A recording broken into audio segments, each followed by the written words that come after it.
Alright, like we saw in the previous question, we are going to do some more curve sketching. This time we are dealing with a rational function. Like when we say rational function, we are talking about expressions with a polynomial on top as numerator and divided by a polynomial. So because of this structure, we can expect a vertical asymptote where the polynomial at the denominator becomes 0. And other than that, it should behave pretty nicely like a normal polynomial. So looking at this function here in our question 41, right away we can notice something, that this degree of the numerator is 2 and degree of the denominator is 1. And what does that tell us? It means this function has an oblique asymptote. Because it has an oblique asymptote, it will not have a horizontal asymptote. So to find that oblique asymptote, you can just do a polynomial division. Like here, you're going to divide x squared minus 3 by x minus 2. So this will be equal to x plus 2 plus 1 over x minus 2. So this x plus 2 part going to be our oblique asymptote. But first, let's look at our domain. Our domain will be all real numbers except x is equal to 2, since that makes the denominator 0. And what about the intercepts?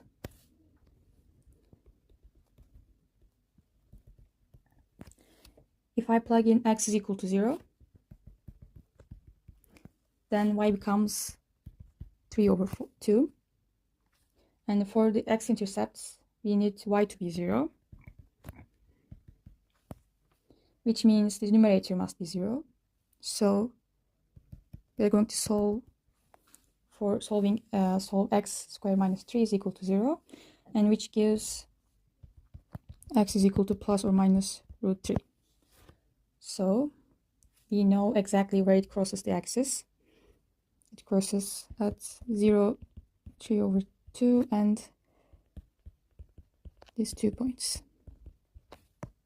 Okay.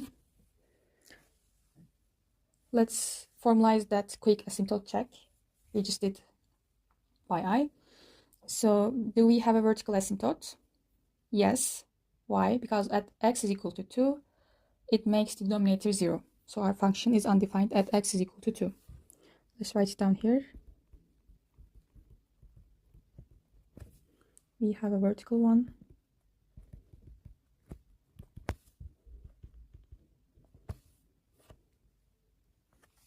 But you always need to analyze the behavior around this vertical asymptote. You need to check if it goes to plus infinity or minus infinity when we approach 2 from the left and from the right. So let's look at the limit at x approaches 2 from the left. Let's look here.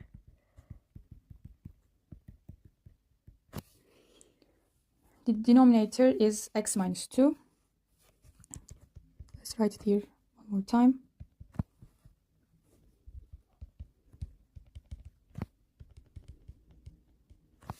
Okay. So denominator x minus 2 will be a very, very small negative number as we approach 2 from the left. So the numerator approaches 1. So we have 1 divided by a tiny negative number, which shoots off to negative infinity. Now, as the limit approaches to 2 from the right, it's this exact same logic, but this time denominator is a very small positive number, so this limit goes to positive infinity. Graphically, this means that x is equal to 2, as we come from the left, the graph drops down, and as we come in from the right, it drops down from the top. We expect our asymptote to look something like this.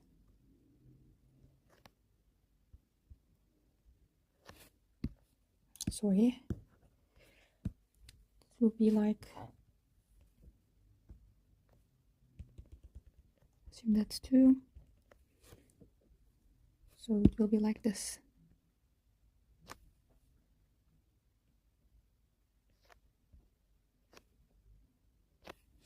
Okay. We already found the oblique asymptote. Y is equal to x plus 2. So we can officially state no horizontal asymptote. But by the way, you can't just write down y is equal to x plus 2 and leave it. You have to prove it mathematically. You do this by showing that the limit as x approaches positive or negative infinity of the difference between our function and the line, x plus 2 goes to 0. So yeah, you have to, we showed this for oblique asymptote.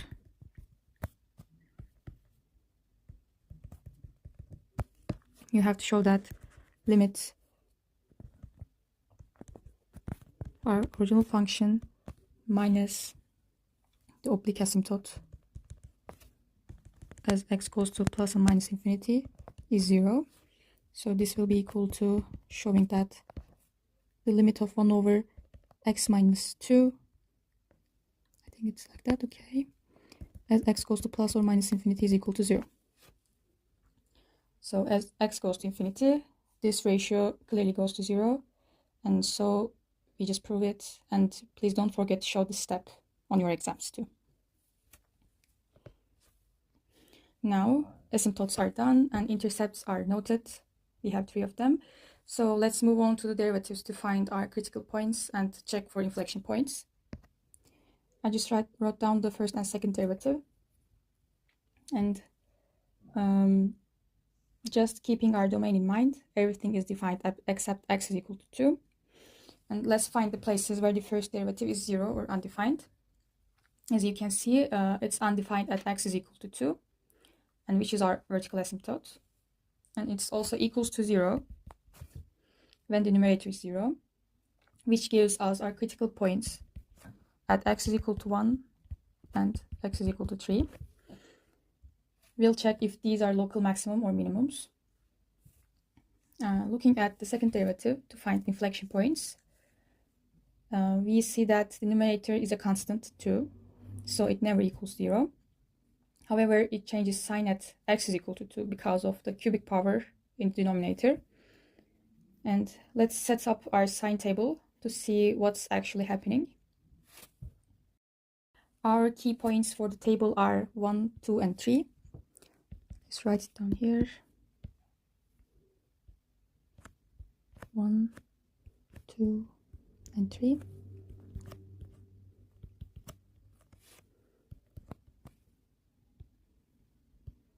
Okay. And remember, x is equal to 2 is our vertical asymptote where nobody is defined. First, okay, so first, let's check the signs for the first derivative. The denominator is squared, so it's always positive. And between 1 and 3, the numerator becomes negative. So the first derivative is positive before 1, negative between 1 and 2, negative between 2 and 3, and positive after 3. Let's write it down just like that. Okay. Now for the second derivative, this sign strictly depends on x minus 2 cube. So if x is less than 2, it's negative.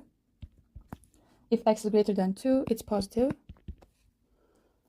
So let's translate this into our curve behavior. First section, increasing and concave down. In second section, decreasing and concave down. Just like that. Then we hit our vertical asymptote. Notice this is a great spot to check your work. This table says the function goes down as it approaches 2 from the left. So does that match our earlier limit calculation? Yes. We found it goes to negative infinity, so everything is consistent. So next section, after 2, decreasing and concave up. So it will be like that. So it matches our limit going to positive infinity perfectly. And last section is increasing and concave up, just like that. So our function will look roughly like this. So, but remember our oblique asymptote, y is equal to x plus 2. So the outer tail of the graph will approach this diagonal line x plus 2.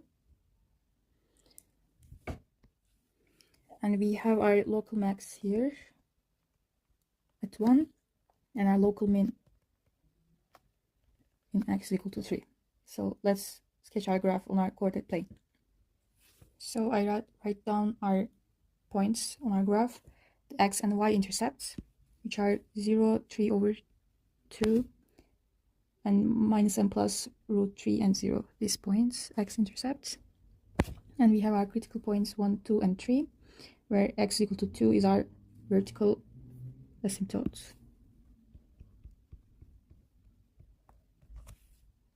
Now let's find the actual y values for our local maximum and min. We are going to plug 1 and 3 into our original function. Let's write it down here. X. Then we plug in 1. Then we get 2. And when we plug in 3, we get 6. So as we said earlier, okay. So our local max is at 1, 2. Let's place it here. And our local min will be in at 3, 6.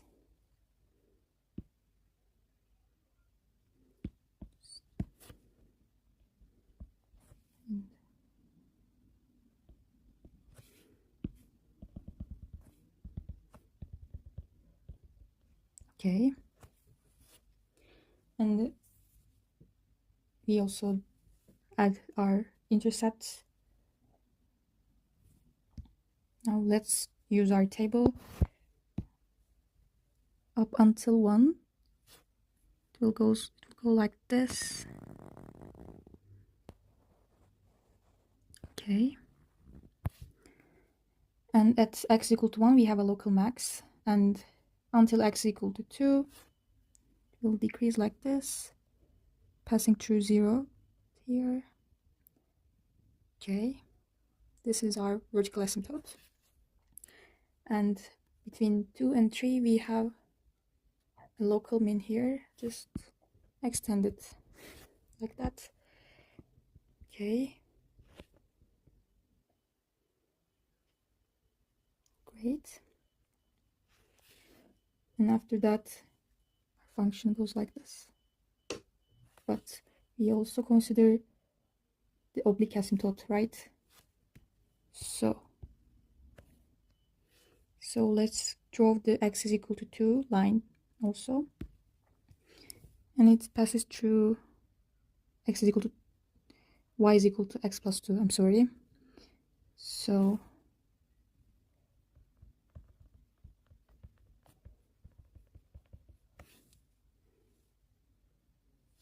it passes through the point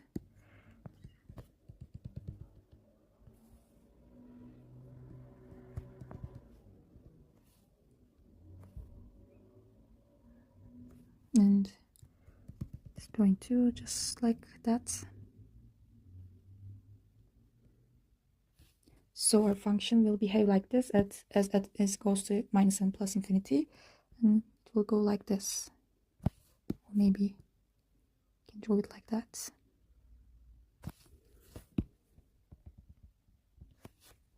And for minus infinity, also we can draw it like that. I know that I didn't plot it very nicely, but it's the main idea. Like, you can see the asymptotes, oblique and vertical ones, and you can see the local max, local min, and also the x and y intercepts.